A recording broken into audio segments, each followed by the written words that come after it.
Boa noite, bem-vindos ao Jornal Principal. A seguir, veja os destaques.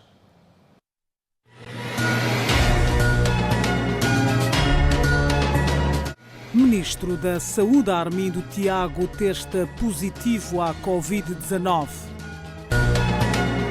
Detido líder comunitário acusado de violar sexualmente sua sobrinha de 3 anos de idade no distrito de Omoine. Filial do Banco de Moçambique em Chimoio, inaugurado há 4 dias, apresenta infiltrações.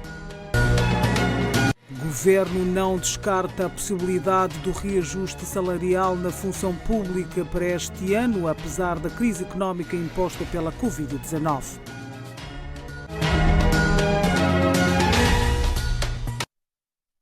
Vamos atualizar as notícias. O Ministro da Saúde, Armindo Tiago, está infectado pela Covid-19, informou uma fonte do Ministério da Saúde. O anúncio foi feito esta terça-feira pelo Ministério da Saúde através de um comunicado de imprensa enviado à nossa redação. Segundo o comunicado, o Ministro da Saúde não apresenta sintomas, por isso encontra-se física e mentalmente bem, recuperando-se da doença em casa. O ofício esclarece que o diagnóstico positivo surge no contexto em que o responsável preparava-se para uma viagem ao exterior.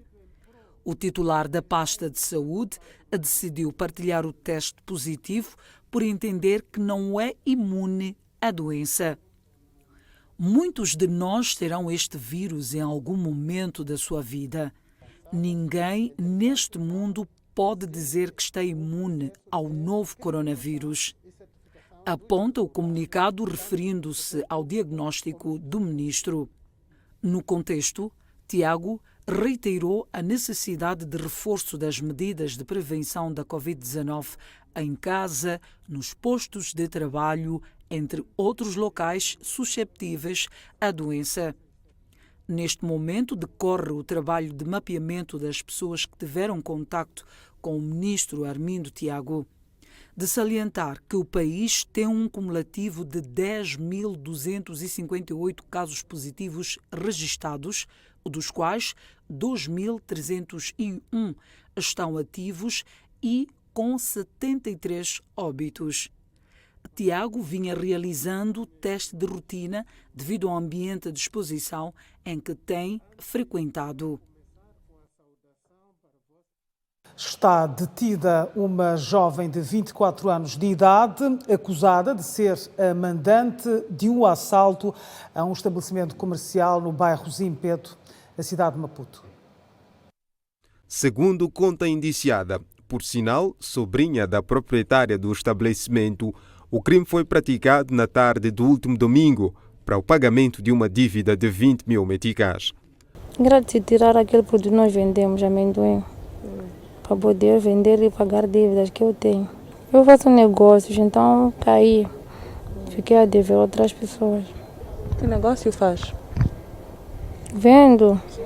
Sou comerciante, vendo lençóis, cosméticos. O que tiraram de lá? Não tiramos nada, só cortamos cadeados. Para lograr os seus intentos, a jovem levou consigo um adolescente de 19 anos de idade que a ajudaria a arrombar as portas do estabelecimento. Eu falei com esse jovem, trabalha numa oficina de soldar escapes. Então eu cheguei lá, disse que havia perdido chaves do armazém. Eles perguntaram onde é que ficava e fomos para lá. Já nas malhas da PRM, o adolescente disse inocente, alegando ter sido contratado somente para abrir as portas, pois a suposta comparsa teria dito que perdeu as chaves do mesmo. Estou aqui porque esta moça apareceu na oficina, negociou com esta dizendo que perdeu as chaves do estabelecimento dela, que nós tínhamos que chegar a abrir os 2 cadeados para ela poder entrar. Então, enquanto o estabelecimento não era dela. Em conversa com a proprietária do estabelecimento comercial, a mesma disse indignada e decepcionada com a atitude da sobrinha. Domingo, às 16h30, ligaram-me, eu estava em casa, a dizer que estavam a cortar o estabelecimento.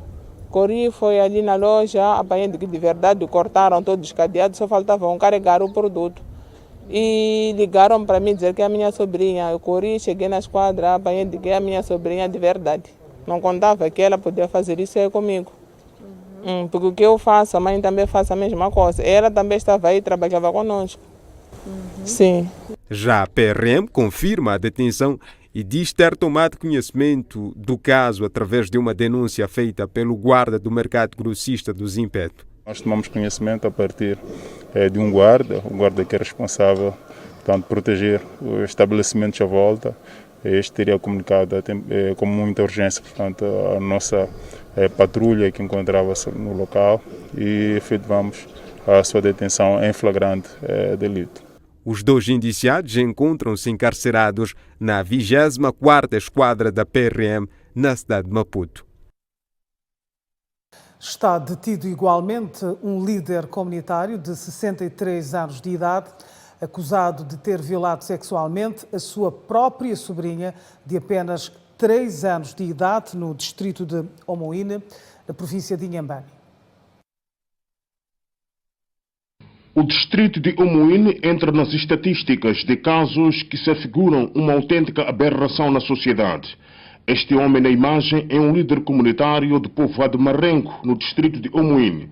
No lugar de zelar pela boa conduta para servir de espelho na comunidade, foi prevaricador.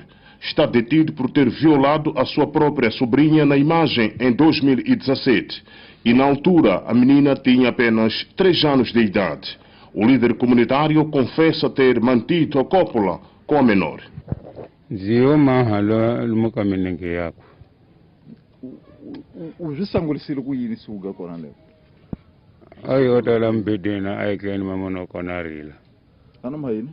Ayota ningwana ayorila la hela kama mono kona nusi kula ka sango la hase akuzela papai ya kadata chikela la mbidini hekela angela mena lizo zila kalwa ngwanana bas ishala hayani abuluku kinga buluku ke mahale sukala kusenga hezwana mukaminenga. A esposa do líder comunitário pedófilo é apontada como uma cúmplice na ação do seu marido contra a sua sobrinha de 3 anos. Tudo porque não denunciou a quem de direito depois de sucedido. Ela diz que não fê-lo por temer represálias do marido.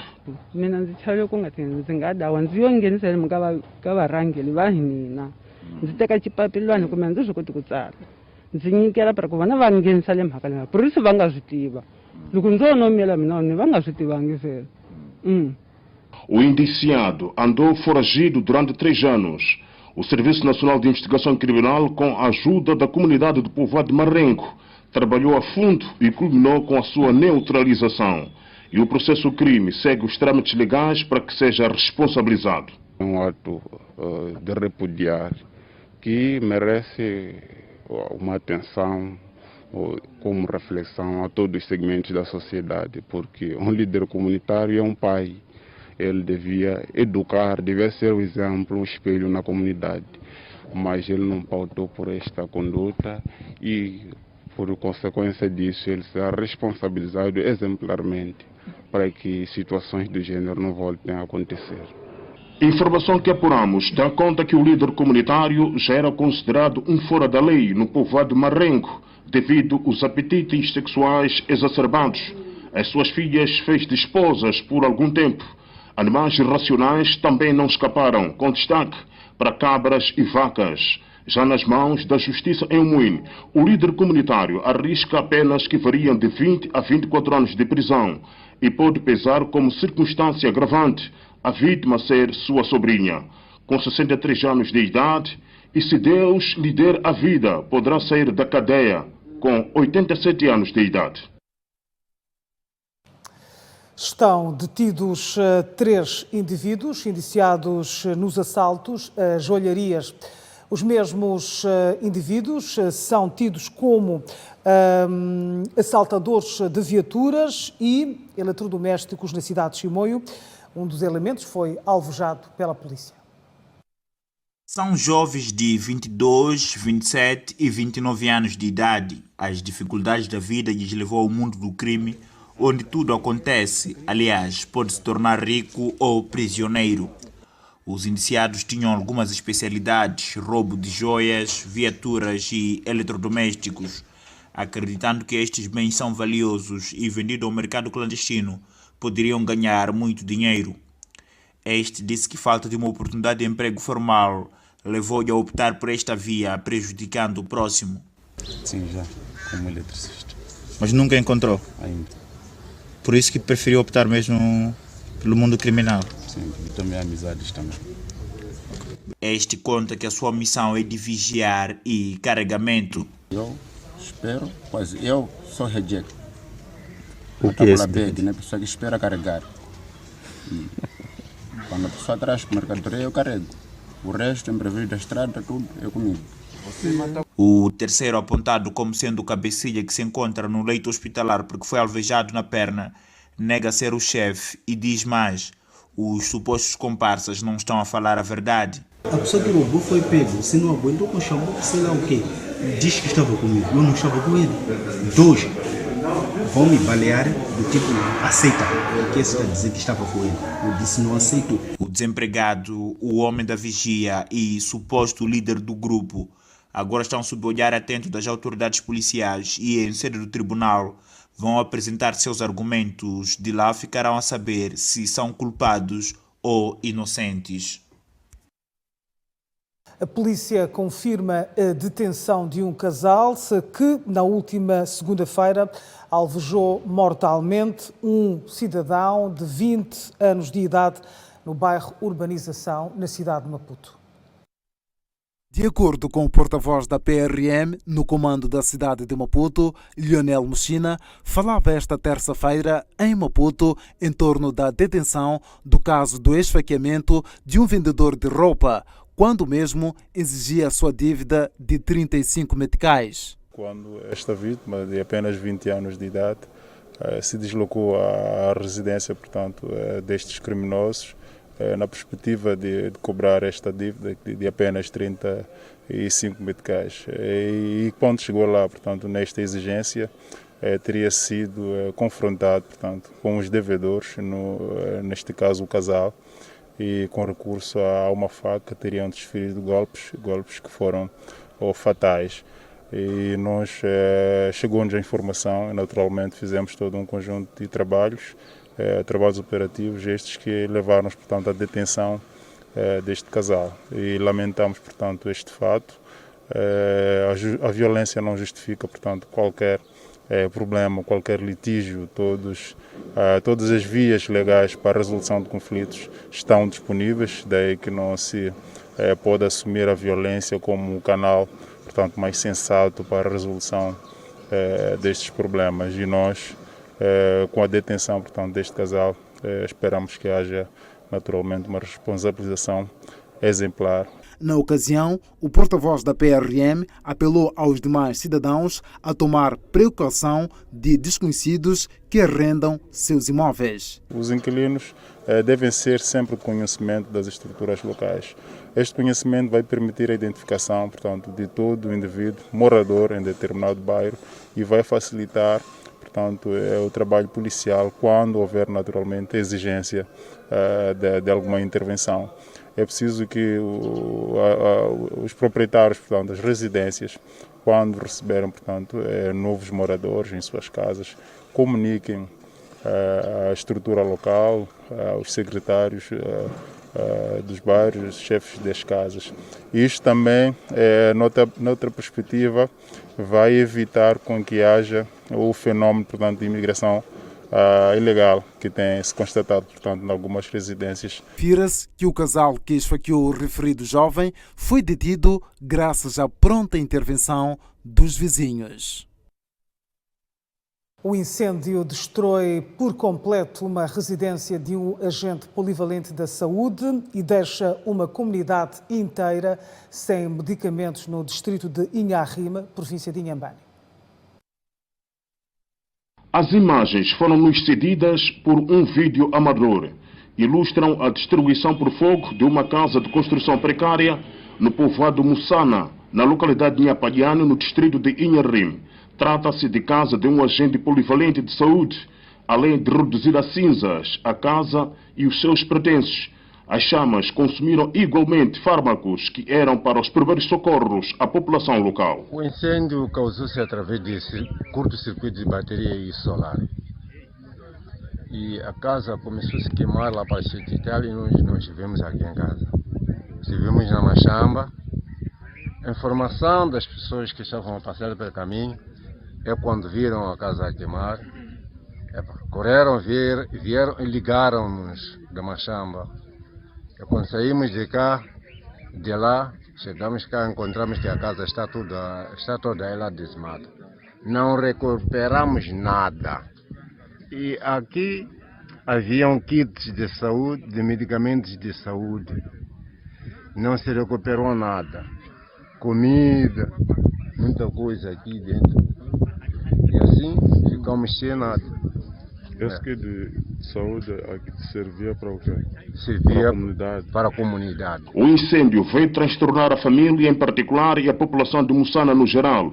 As autoridades da localidade de Nhapadiane estão apreensivas. Mormente, o povoado está sem assistência primária de saúde. Então, queremos mesmo, a partir deste momento, lançarmos o nosso grito de socorro para quem é de direito ou para quem possa sentir que está junto com a localidade de Nhapadiane, a família comer, poder fazer alguma coisa. Então é mais ou menos que nós conseguimos gerir. Não foi possível recuperar nada porque a distância da vizinhança é muito longa e a família não estava aqui perto, estavam na Machamba. Então só quando tomaram conhecimento correram apenas para ver esta cinza que foi totalmente o que aconteceu com esse acidente. O setor de saúde no distrito de Inharim trabalha para repor os fármacos destruídos pelo incêndio no povoado de Mussana, na localidade de Nhapadiane. O que não se sabe para quando é a reconstrução da casa do agente polivalente, cuja família atualmente está ao relento. 4 dias depois da inauguração da filial do Banco de Moçambique na cidade de Chimoio, a infraestrutura já apresenta deficiências. Há infiltrações em vários departamentos. É uma das maiores e moderna infraestrutura construída depois da independência na chamada antiga Vila Peri, Chimoio, uma cidade que não dispunha de uma filial do Banco de Moçambique. Este problema veio ser resolvido com a inauguração desta infraestrutura pelo Presidente da República, Filipe Nyusi, no passado dia 9 deste mês. Segundo a empresa construtora Soares da Costa, a infraestrutura é resiliente a mudanças climáticas, ou seja, mesmo um ciclone não colocaria em causa a filial do Banco de Moçambique. Mas esta resiliência veio ser testada no dia 10 de outubro, onde a cidade de Chimoio registrou chuva torrencial. Este vídeo amador mostra o auditório da filial.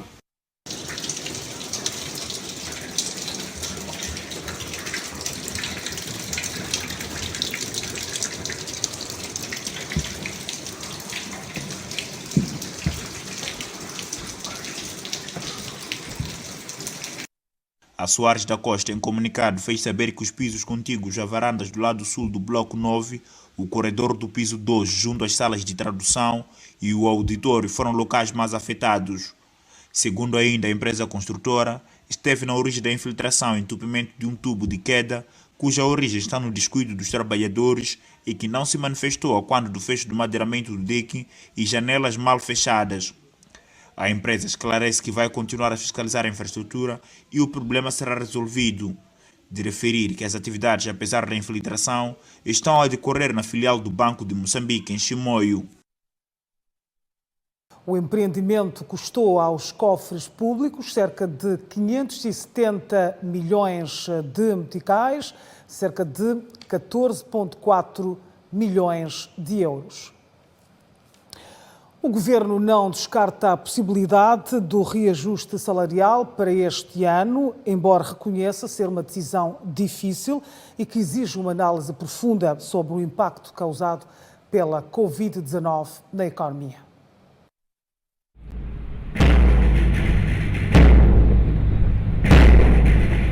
Num dia dia em que o país celebra 44 anos da criação da Organização dos Trabalhadores de Moçambique, Central Sindical, o presidente da agremiação, Alexandre Munguambe, diz que é falso o argumento dos empregadores que invocam prejuízos como fator do não reajuste do salário mínimo. A suspensão das negociações nunca foi por motivos econômicos, como estranhamente nos últimos dias tomamos conhecimento de que esta é a nova tese unilateral defendida por alguns empregadores. Se a economia registrou prejuízos, devemos discutir na mesa de negociações de cada setor e não recorrendo a despachos ou medidas unilaterais. E mais, estamos a falar de negociações salariais que têm a ver com o que produzimos em 2019 e não o que estamos a produzir em 2020. Mas, se a posição dos empregadores e do governo de Moçambique é agora de trocar a suspensão de negociações por cancelamento das mesmas, então que se pronuncie em público para que todos ouvirmos e tomarmos conhecimento. Em resposta, a ministra do Emprego e Segurança Social, Margarida Talapa, diz que nada está perdido. Por isso, não descarta a possibilidade de uma eventual negociação sobre o salário mínimo para o presente ano. É uma situação que vamos ter que discutir com todos os parceiros e naturalmente chegarmos a uma conclusão. Como fizemos na altura, comunicamos o país que iríamos interromper. Agora, a sua retomada, sobretudo na questão do salário, depende também do mesmo órgão que é a Comissão Consultiva. Então, poderemos ver o que é que significará aumento de salário em relação a certas empresas, se algumas delas hoje estão encerradas. Algumas delas hoje continuam com um certo número de trabalhadores. Então, vamos sentar, analisar e verificar onde é que nós ganhamos mais. E o presidente da Confederação das Associações Econômicas de Moçambique, Agostinho Vuma, diz que um eventual reajuste generalizado poderá colapsar as condições financeiras das empresas, embora reconheça ser possível reajustar por setores menos afetados pela pandemia. E a expectativa é que, havendo essas indústrias, e fala também do setor do tabaco, que acha que tem registro positivo, portanto, se há necessidade de nós, a semelhança do que realizamos antes, então estaremos em condições de, caso a caso, em sede do nosso processo consultivo, podemos prever a cada um dos casos. Mas, de forma genérica, todas as empresas, desde 2017, estão a registrar crescimento negativo. Munguambe acrescenta que a Covid-19 ainda continua a sufocar a atividade laboral e a suspensão de mais de 32 mil trabalhadores é exemplo disso. Até agosto, fim, 32.191 trabalhadores em 1.033 empresas viram os seus contratos de trabalho suspensos. 1.624 trabalhadores em 27 empresas perderam definitivamente os seus postos de trabalho e foram indenizados. 3.729 trabalhadores em 176 empresas foram considerados força de trabalho sedentária e foram indenizados. E 175 empresas obrigaram a 1.559 trabalhadores a entrar em férias coletivas. Refira-se que a OTM Central Sindical foi criada a 13 de outubro de 1976 com o objetivo de advogar os direitos dos trabalhadores. A sociedade civil diz que a indústria extrativa está repleta de falta de transparência devido aos altos índices de corrupção no setor. A falta de transparência e o alto índice de corrupção na indústria extrativa tem lesado em milhões de meticais ao país. Somente no período de 2006 a 2016, Moçambique perdeu mais de 5 mil milhões de meticais. Hermenegildo Mulhov aponta a corrupção e gestão danosa das receitas advindas da exploração dos recursos minerais como sendo o principal fator da eclosão da corrupção. Nós temos perdido muitas receitas, sobretudo porque a falta de transparência ou o déficit de transparência nesse setor tem propiciado ambiente de muita corrupção. Só para darmos exemplo, no ano 2016 foi feito um estudo que revelou que nos 10 anos que antecederam este ano perdemos cerca de 5 bilhões de dólares com a corrupção. Isto quer dizer que teremos que investir cada vez mais na questão da transparência. A fonte teme que a situação piore com o aumento de receitas advindas com a exploração de recursos minerais em 2024, estimadas em 5 mil milhões de meticais por ano.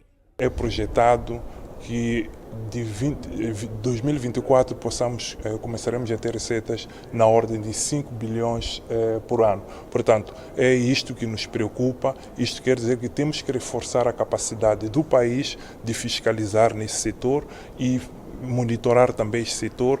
Aqui refirmo a responsabilidade da Assembleia da República, refirmo a responsabilidade das organizações da sociedade civil, mas também trabalhar conjuntamente para pressionar o governo a prestar cada vez mais contas. A transparência vai garantir maior inclusão do cidadão e é basicamente isto aqui que nós estamos a discutir, e as recomendações de ATI apontam basicamente para essa necessidade de maior inclusão de todos os setores, no sentido de garantir que esta informação é utilizada para a boa gestão dos nossos recursos.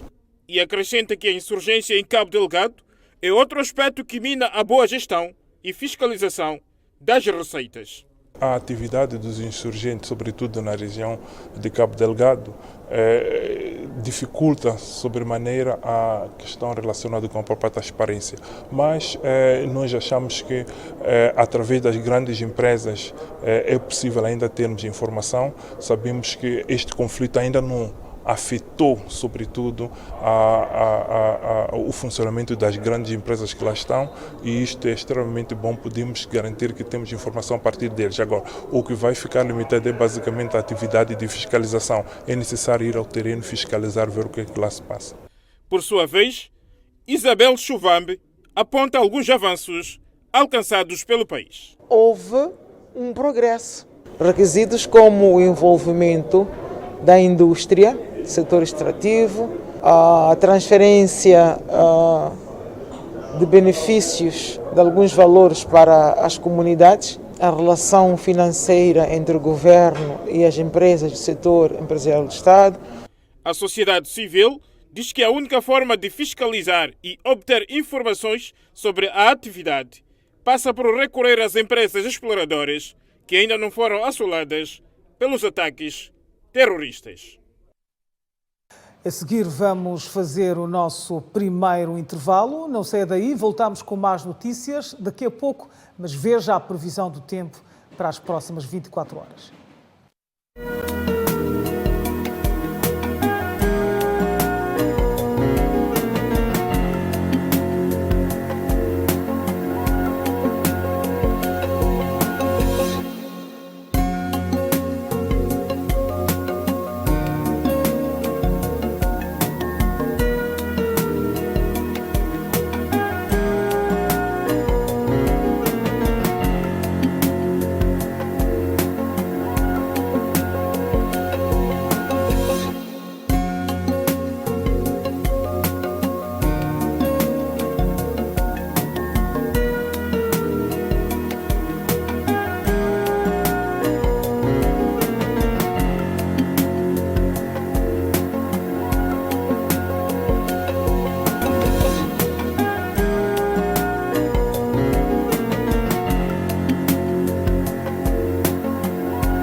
Agora vamos ao desporto. O Moçambique perdeu diante da sua congênere angolana por 3-0 em jogo de preparação para a dupla jornada com o Camarões a contar para o CAN 2022.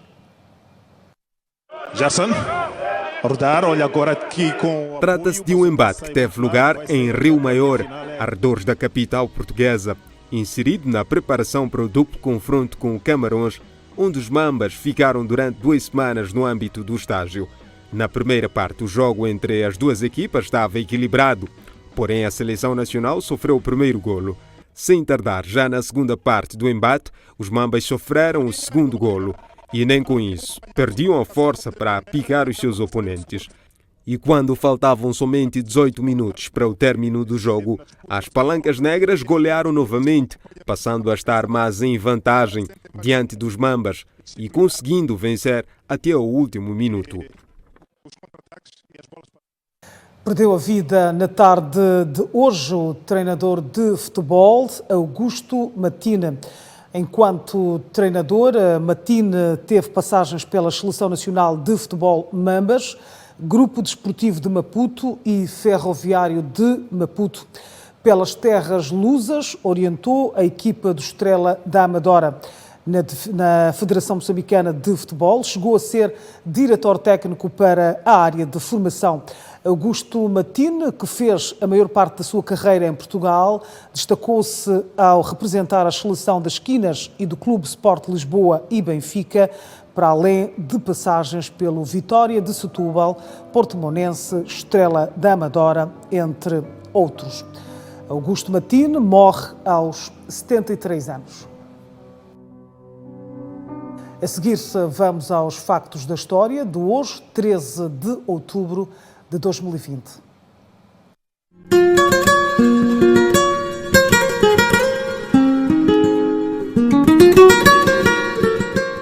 Em 2006, Ban Ki-moon é escolhido novo secretário-geral da Organização das Nações Unidas, sucedendo Kofi Annan. Em 2016, as Maldivas anunciam sua decisão de se retirar da Comunidade das Nações. E em 2018, furacão Leslie chega a Portugal como um ciclone extratropical com ventos de 110 km por hora, causando 15 mortes.